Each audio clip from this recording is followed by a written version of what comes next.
क्या एनडीए में सीटों का समझौता हो गया है? क्या एनडीए में जदयू और बीजेपी के बीच सीट शेयरिंग हो गई है?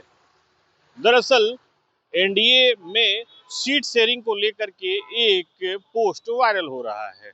उस सूची में जदयू की तरफ से 109 नामों का जिक्र किया गया है। ये पोस्ट इतना तेजी से वायरल हो रहा है कि बिहार की राजनीति में अब यहाँ तक कहा जाने लगा है कि संभवतः एनडीए में सीटों की शेयरिंग हो गई है। लेकिन जदयू या फिर बीजेपी इनका अलग ही कहना है।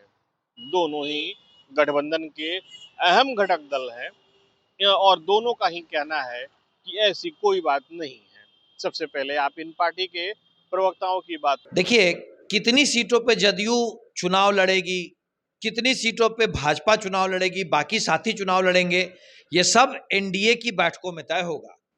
वैसे जनता दल यूनाइटेड एक राजनीतिक पार्टी है, वो अपने संगठन के विस्तार के लिए अगर कुछ कार्य कर रही है तो ये उनका प्रेरोगेटिव है।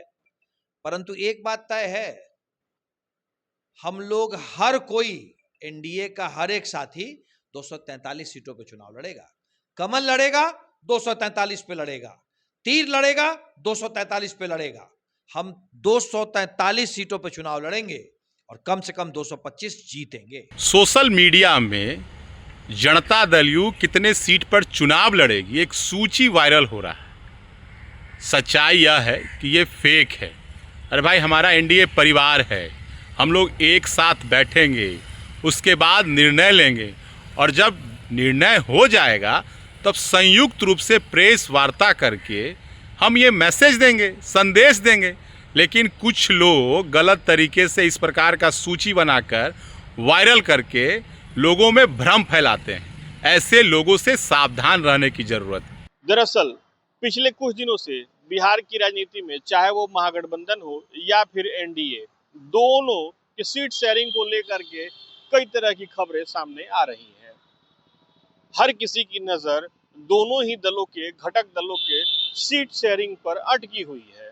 लोग जानना चाहते हैं कि चाहे वो छोटी पार्टी हो या फिर बड़ी पार्टी, कितने सीटों पर चुनाव लड़ेगी। अंदर खाने सभी पार्टियां अपनी अपनी तैयारी भी कर रही हैं।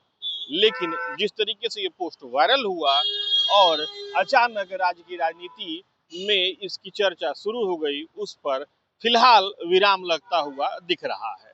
Sujit Kumar, TV 9 digital, Patna.